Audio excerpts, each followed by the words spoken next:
Wardrobe for the Bass True Anglers podcast is brought to you by Basco Fishing. High-performance fishing apparel that can be customized to fit your needs. Do you need to showcase your brand? Does your business need apparel?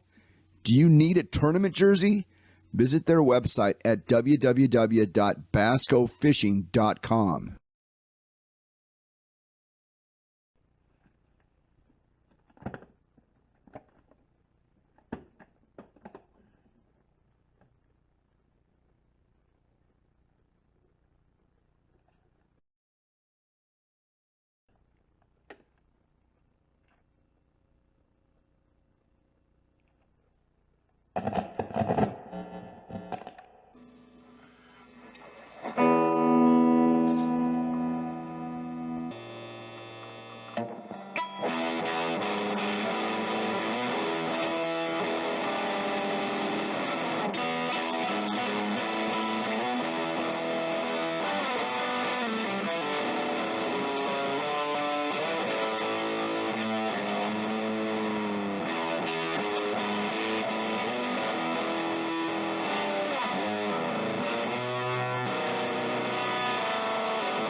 Well, get those life vest zipped-in clips, strap down those rods, and stow away those tackle bags because we are going fishing.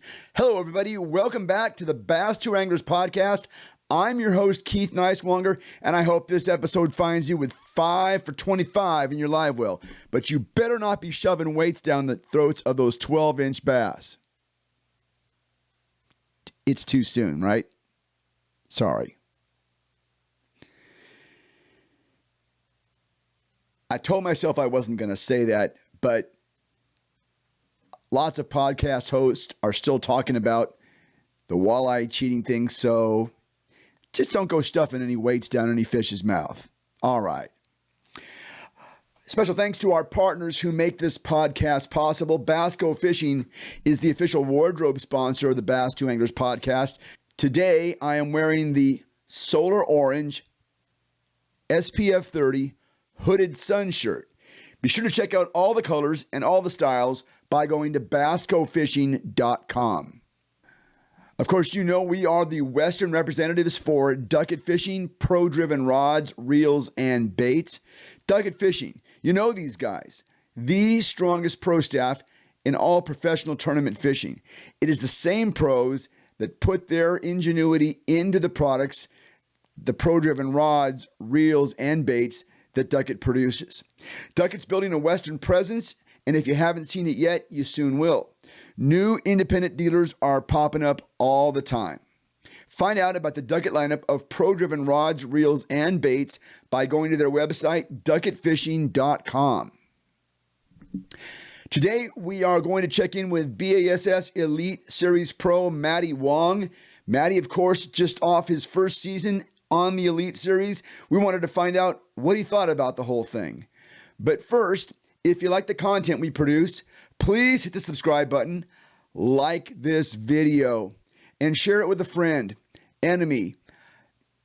Share it with your neighbor. Share it with anybody. Share it with everybody. But remember, share this video. And of course, leave us a comment. Go ahead, hit that subscribe button right now. I'll play my guitar for you.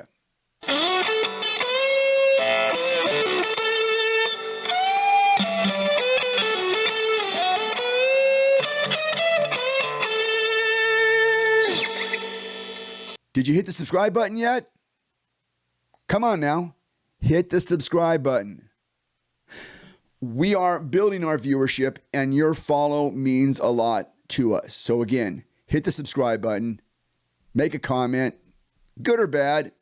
Like the video. That's supposed to do something important for the channel. I'm not really sure what it is, but just do it, please.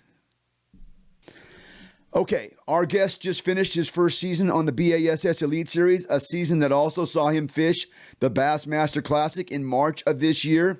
A year ago, he was a club tournament angler, and now he's got a full season of professional bass fishing under his belt. Matty Wong, welcome back to the Bass to Anglers podcast. Thanks for being with us. Thanks, Keith. Thanks again for having me, man. You know, when we talked last time, you were trying to get your ducks in order to go out on this tour. You dove into this arena kind of flying blind. Did you enjoy it? Was it a good experience? Yes. Overall, yes. Was it trying at times? Extremely. Was it lonely at times? Yes. Was it so fulfilling to, on so many different levels? Yes. It was definitely. I expected a certain level of it, but I didn't expect, I guess, the whole. I mean, you never really get the full picture until you're seriously living it. So it was. I feel like it was a good first year. It was a good way to kind of get my wheels turning and understanding how this whole thing works. And it's definitely a beast, and it's not easy. Yeah, I was trying to think about how I wanted to phrase that question, because when you're asking a person about their lifelong dream, and when you get it, be careful what you ask for sometimes, maybe. No, totally. I've realized now the importance of fun fishing. Oh, wow. Yeah. The importance of taking time for yourself as an angler, separate from a tournament angler, just as an angler, as someone who enjoys the outdoors, someone who enjoys that pure enjoy, like just the basic root of why we all do this, and I was really able to kind of lean on that in times where I was starting to get burnt out. Mm-hmm. Yeah. When you're doing tournament after tournament after tournament and driving 10, sometimes 15, 20 hours to get to the next event, where your only time to reflect is behind the wheel, right, of a steering, like of a truck, and it's wild. I guess I would follow up that first question by asking, we see some of these names, the Gerald Swindells, the David Fritz, all these guys that have done this for so many years. Is the tour something you see yourself wanting a long career in, or is it a little, let's take 1 year at a time? Or how do you look at that? That's it's a great question. I've had this conversation with a few people and a few friends already at this point, and it's after making it through my first year, it is so physically and mentally, emotionally taxing. The ups and downs are very tremendous. The time away from your family and loved ones is a lot, and also the ability to just sleep in your own bed. Yeah. And I don't know. I feel like, I mean, regardless, I'm going to fish for the rest of my life, but do I aspire to be Rick Clunn? Right. No, I don't. And that's just an honest answer. I mean, I'm kind of seeing it. I feel like there's so many other adventures that you can go on as an angler, and now a modern day angler, right? Being able to have a career, make a career in a space where now I don't have to be tied to an office. I don't have to be tied to one particular thing. I mean, we can use Bill Dance as an example. He hasn't fished a tournament in over 30 years. Right. And he's an icon in the sport, and it's someone that I look up to tremendously as a young angler when I was a kid, and and to this day now, because the way that he was able to cement his mark in the space is something to really look at and aspire to. And so that's I would love to be able to be that Yeah. in on my own personal way and make it uniquely Matty Wong. And I feel like I'm along that path. I think it's heading in the right direction that I want it to go. I just need to make sure that my compass is straight. I'm able to keep certain things in check, and balanced as well. And I think that's a very important thing to talk about too, is balance Yeah. in life. So just trying to find all that, I think. But yeah, am I trying to requalify for 2024? Of course. Like I would love to do this while I'm having fun. And I Yeah. think that's the honest answer. Like I want to do this while I'm having fun and while I'm still young. Mhm. I'm at the young age of 34 years old, and I'm enjoying it. And I feel like I'm starting to get those aches in my back. I already have like knee problems from surfing and playing, contact sports as a kid. And then now it's a lot of it just gets just time on the road and then behind the steering wheel in the boat, especially when I was just up in Lake Champlain. I got my butt absolutely handed to me, having to drive an hour in like 4.5, 5 footers. Oh, And so it's taxing. It's really taxing. I gotta give it to like like all those guys that you had mentioned, that have found a way to like just drives them, mhm. so deeply to want to chase the tour life. But I feel the one thing that you don't really hear that's mentioned too much whenever talking to elite anglers is the team that's behind them, right? Yeah. Um, I think when you have a partner that's able to be on the road with you full time, it takes the load of one individual, like basically half of the workspace that Yeah. you're having to juggle alone. And that's really tricky. So I got to give a shout out to all the spouses and girlfriends that Mhm. are able to make it work, because it's not easy. It's a challenge. And when you have someone there, you're really able to focus on your fishing. And it shows. Like if you look at Brandon Polinick, man, congrats again on the AOI. But like Right. he has an incredible team. Yeah. And Yeah. that's something to aspire to. And Yeah. so I think that's a part of it that is so big that a lot of the Japanese anglers as well, like I got to give it to them, because they're doing it el solo. I'm doing it el solo. So I feel for those guys, because Yeah. coming Yeah, I into was, so, what would you say was the biggest adjustment you had to make? I mean, going into this, whatever vision you imagined, I'm pretty sure it was that amplified by many times. What what yeah, what would you say was the biggest thing you had to get used to? having so many different options. I think before I what turned pro, I was restricted by budget, really.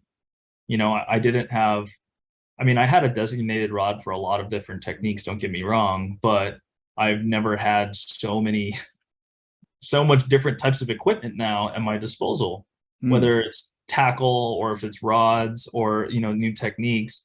And now it's just all available. Um, and I think one part would be, I would say there's certain techniques that I wasn't too familiar with doing and that I had to adjust to. Like a perfect example, swimming a worm in Florida. Now Oh I love yeah. swimming a worm in Florida. Yeah. It's one Yeah. of my favorite things. And I've never done that until this year. And that was a huge adjustment. Was able to cash a check on St. John's with that technique. And then remaining true to your roots in the sense of your techniques that you are your bread and butter. Okay. And so I think that there's certain times that you'll get into a new fishery and you'll think like, wow, this is what I hear it's going to be like, because you hear every doc talking, you hear everyone talk Yeah. about it. You also hear Bassmaster going on like, oh, it's going to be a flipping frogging deal, Yeah. and it's half the time, it is that deal, and the other half it's not, and it's something completely different, you know. Yeah. Um, I think I don't know.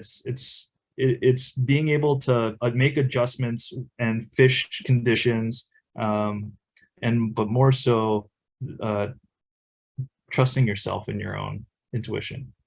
Yeah, Matty, talk about the caliber of angler you're up against now as compared to other levels that you've fished. We hear about how great these guys are, but they're pretty good, right? It's ridiculous how good they are. Yeah. If you slip up at all, it's gone.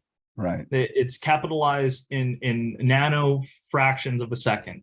When you think that you have a little honey hole all to yourself that's miles away from the main river that took you 15 minutes to idle in, 3 other guys found it.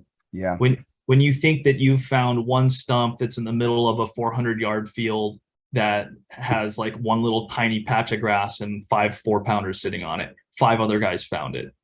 And it's crazy, and it's happened to me. I have so many different stories like this year where I'm like, you know what, maybe I'll start short, because in club events or fishing, like even like any of the opens, or the Southern Opens, I would say it's weird because everyone finds the fish, regardless where you go. The opens field is pretty nuts because you have 200 something guys finding them. And that's in itself, but you'll be surprised on how much water you'll still have to yourself, depending on the fishery for an open. And then an elite event, it's crazy on how many other guys find this exact same stuff as you. And it doesn't take, once you get to a certain level, understanding your electronics and understanding how fish set up, it's not rocket science. You're just trying to find now what's unique about this one spot, and then how you're able to delegate your hours to that day. And be able to milk and utilize that spot to its fullest potential before making the decision to move. And I've had it happen on numerous times where I had stopped short to fish up to my good spot. Oh man! I stopped about like 100 yards short because I'm like, oh, it's fine. I don't hear another boat coming. I'm 30 minutes away from the ramp. And it's a very unlikely place for anyone to like jump in front of me. And I hear a boat come ripping around the corner and puts down right on top of where I wanted to fish. Wow. And that was Jay Ellis. And I watched him because I stopped, and this was on Chickamauga. I stopped short to fill up a beaver dam. And another thing that we really don't see too often in California. Right. Except for on the Delta, on occasion you'll find. You know what? I actually used to find them on Lake Mead when the water was up high. There was a couple of spots where I would go, and that there were a beaver there, and I think it was like the same beaver every year.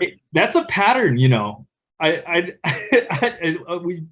joke about it, but it's also, I feel like it's a thing. Whenever you can run beaver, like if you can find beavers, there's going to be a dam nearby, and I always catch fish whenever I find beavers. And when I fished Lake Mead, we were on, like, it was the joke of the week. We're like, dude, I'm on that beaver pattern, bro. And like whenever you'd find a beaver or two, you just, sure enough, you fish the cove and you'd catch a couple bass. And it was, yeah, that's cool, man. That's a great fishery, man. Lake Mead is beautiful. But like I was saying, if you stop short, I mean, I watched him then fish the spot for like 15, 20 minutes, and I had to pretend like I was just like, oh, morning, Jay, and like shoot by him. And I just watched him from about a quarter mile, half a mile away. And I waited for him to turn the nose of his boat and start heading the other way. And I fired up the big boat and came right, like pulled in on the other side. It was like this point with riprap all around. And then he like went the other way and started working his way down. And I just boom, pulled over, and I got down on the spot, and I knew that I was like, okay, sweet. Jay turned around and came up, saw me. I waved at him, he waved at me, and I'm like, you got him? He's like, no, not yet. I'm like, all right, see you, Jay. And he just like, boom, took off and just made a little stop. And sure enough, I caught up I had a 5-pounder there in practice. I went back, I was able to catch that fish. Not visually, but I knew that fish was bedding up there, and then I also lost that 3-pounder that costed me a top 10. So that's pretty cool stuff. You shared a room with Mike Iaconelli a few times this year. Was that something that you did at every event, or just a couple that I saw on videos? Yeah, just a few events. Mike has very lavish taste, and so I mean, and worthingly so. He's worked so hard to get to where he is. So it's I have to budget for that. But it's been awesome, man, to have someone like him be a mentor to me. Um, has been so valuable. And Yeah, really cool. I was gonna ask you about that. You know, what I know of Mike, you know, whatever you think of Mike, I know that he is a very giving person, and I was wondering, what did you kind of a mentoring relationship there? Yeah, no, we've definitely developed a great friendship throughout the season. He initially reached out to me when I won the nationals, and because he had got in through the federation as Hmm. well, Right. and we both have unique stories, and I think we just kind of gravitated towards each other. And it's funny because you see the mic that he turns on for the Hmm. camera, and Right. then the mic that you get when the camera's not around, you're just able to like hang out and drink a beer. Yeah. And that mic both mics are awesome, but that mic is my favorite because it's just like we're able to just fire ideas back at each other, make jokes, and it's just a good time. And then it's great because I can also just kind of get the history behind a lot of these Yeah. stops, and what went down in the past and what are the possibilities. What would you say would be an important piece of advice that he might have given you, or any of the guys might have given you? Well, um, so actually, it was Randy Pearson in the beginning of the year actually told me about what happened with Jay Ellis. He gave me the heads up about that, and I had I had heeded his warning, but for this one instance, I'm like, like, and I remember like hearing him in the like when it all happened, like when you find something good and it's the juice, go to it. Don't stop short. Go to it, and you be the first person there. Do not stop because they will find it. And it's literally, I heard his voice right when I saw Jay pull up in that Yeah. spot. But um, something that actually that Mike said to me really resonated with me because I it was a slump that I had. It was the classic. It was the Harris Chain event. It was like St. John's. He had a Hi, good start. He had a good start. great Yeah. great start. Got a camera. Top 10 first Yeah. day. Like felt like a million bucks, and then finished out great in that tournament. Harris chain, boom, like second to last or something like that. Ended up getting at the end of it, got randomly drawn for a polygraph. So it was the first time ever taking a Oh, polygraph. geez. And then which is when you're a person of integrity, it's like it's still nerve-wracking because you're being questioned on your integrity. So Right. it's and you but was obviously past that and then went to the classic on Lake Hartwell in South Carolina, got on a really good bite there. But again, not having enough experience in a lot of these places and not knowing what these fish are doing, I was catching 4 and 5 pounders in the wood um, during practice. And then when I went back in there during Derby Day, they're all 2 pounders. They had those females had pulled out and started suspending in deeper trees and actually pulled up underneath certain docks that are very specific to that lake, and learning how to like read certain cane piles that are going to be more productive than others. And I slipped up there, and so I didn't finish last at the classic, but didn't have a great finish. And then right after that, I went to Cherokee, and I didn't finish that great at Cherokee. So I had 4 events after having a really big high that I had felt like, wow, am I maybe that first one was a fluke. Maybe I'm not like up to par with everyone else. You start doubting yourself Oh, and start yeah. Yeah. negative thoughts in and all this kind of stuff. And Mike, we were at Santee Cooper, and I think that was a real low for me because right after, I think it was, I forgot which event. There's so many that happened, but it was I ended up last place at Santee Cooper, and I was like, this sucks. and and Mike and I were rooming together at Santee, and he's like, just fish through it. And I thought that that was such an impactful statement. You know, all you can do is just fish through it, Yeah. because no matter what, the tides will eventually turn. And it's one of those things that, you know, it holds so true in so many facets of life, that it was a really, really impactful statement of even how simple it was. It was, and it's funny because Yeah. I was able to reiterate it to him when he had a horrible first day on Lake Fork. Yeah. And we had talked in the morning, and he was like really down in the dumps and like not feeling good about the event. And he was just like, he'd said some stuff that I was like, man, like, dude, come on, like, just fish through it, bud. And it was cool because we were able to kind of be there for each other in a way. Yeah.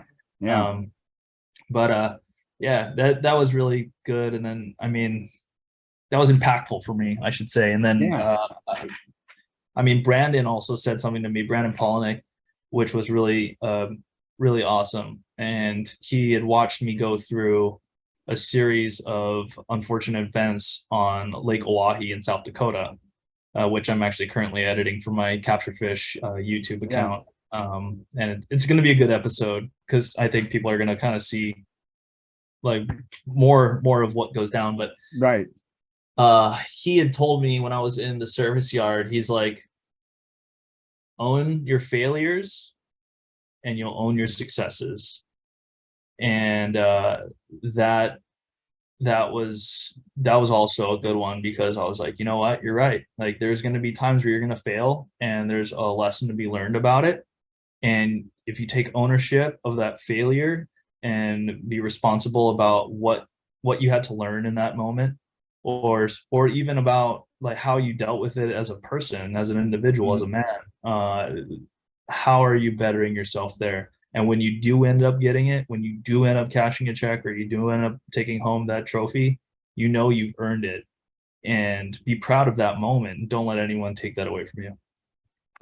Yeah, it's some pretty cool. It's some pretty neat stuff. You know, I look forward to your videos because they do show a side of the Elite Series it's really hard to find. You know, a lot of several of the guys, many of the guys produce some kind of content, and every time as a fan, every time you get a chance to see just inside the crack of that door to see, you know, what it's really like, it's good stuff. So in March, you fished the Bassmaster Classic. I gotta believe that was another eye-opening experience. Yeah, that was incredible, man. Like, my parents flew in from Hawaii, my girlfriend Wow. flew in from Ventura. I had a couple other friends from California fly out. Um, it was Yeah, it was amazing. Regardless of how the fishing was, I mean, it was funny because I had turned 33, um, and sorry, 34. I had just turned 34 when I was practicing for the classic, and it was raining. And I'm laughing to myself. I'm like, what was my birthday gift to myself this year? I was like, well, practicing for the Bassmaster Classic's not that bad. Right. Um, and it was special. It was really special. And I thought that Dave Mercer and I had a good time on stage. We had a good like back and forth deal, and I think the crowd really liked my call and response, and it was just a lot of fun, and can't wait to try to get back there again. I have one more event next week that I have another shot at going to the Classic next year. I just got a top three, the Nationals on Pickwick. So the the goal for 2022 is not quite. It's almost there, and we have one last shot at it. So the Nationals, does that mean you went back and competed in club events or No, so what happens is when you win, they'll invite you back to defend your title oh, the that's next right. year. Yes. Oh, you get to do that again. Yeah. So I remember Pat Schlopper came back, and I fished against him on the Ouachita River in Louisiana, Yeah. and he gave a speech, and I'll never forget his speech either, because I was the kid that was sitting at the white tablecloth with my teammate and just watching him, and just like, wow, like this can Yeah. actually happen to one of us. Wow. and I'm gonna I did not realize that was coming up for you. That's you're yeah. going to be that guy this year. Yeah, I get to be that guy, and they Yeah. asked me to, to give a speech and talk to everyone. So I'm excited because I'm just gonna speak from the heart, Yeah. and be honest about everything as much as I can, but also, just trying to be very real, Yeah. and and very I don't know. Um, I want to get across certain points of, look, if this is something that you really want to do, this is it's this is the most incredible experience of your life. Hmm. But if you're not ready or you do not know what you're about to jump into, think twice, because it can really, really rock your world. And if you're not ready to make sacrifices, you can really crumble other things in Yeah. your world. Yeah. But I thought I had my, when I remember when I won, and they asked me if I was going to fish the elites. It was a dream of mine that I had had for so long that I just never thought was ever remotely possible. But that I told myself, if that was ever a goal, or if it was ever achievable, that I would kick myself in the butt if I didn't take Yeah. that step For and sure. do it. For sure. And so that's why I was like, yep, game on. So you have a little bit of time off this fall. I mean, obviously you're fishing again next week, but you've had a little time off. Are you relaxing or are you gearing up? What goes on? Well, the elite stopped what the last event was, on the Mississippi in Wisconsin. And I've been on the go ever since. I fished another open Right. uh, on Hartwell again. Um, Finished up like middle of the pack. Um, and I felt good about my day one, but regardless, I traveled again, out east. I just got done with a photo shoot with Megabass a couple weeks ago. I have another photo shoot next week, back in New York, and then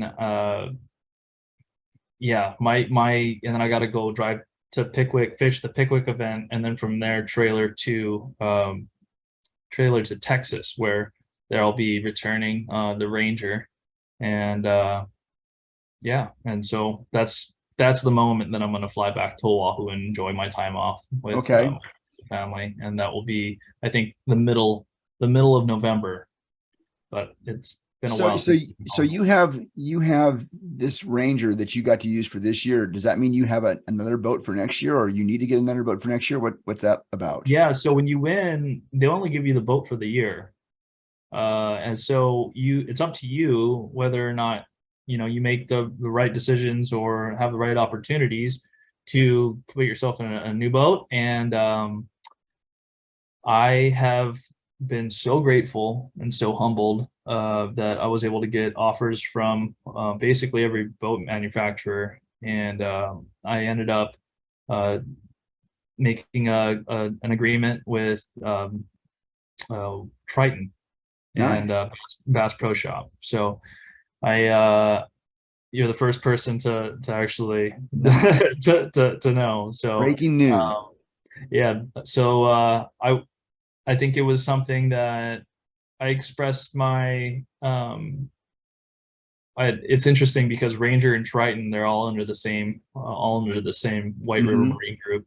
So yeah, they came to the table with a really great deal, and then it's also a great opportunity to partner with a great retailer. Oh, So yes. Yes. I was going to ask you if you're tied to a dealership there, but it sounds like you're tied to corporate there, huh? yeah, so Nice. it's a way sweeter deal than I could have ever thought. Try Yeah. to maybe partnering up with a dealership, but I'm able to just go straight to corporate, which Wow. is great. And I'm able to kind of work with a bunch of different dealers, and I think that that's a really great opportunity. So No, I'm stoked. that's good. I'm glad to hear that's working out for you. Really, really glad to hear that. So just another moment or so here with you. As you approach next year, what will you do differently next year, or will you do it the same way? No, I think there's a lot of things that I want to do differently. I know now what it takes. Now I know how you can schedule certain things. How do you monitor and balance out certain things? How do you make travel the most efficient thing? Getting ready, tackle all of the above. Uh, how certain states, certain regions fish during certain times of the year.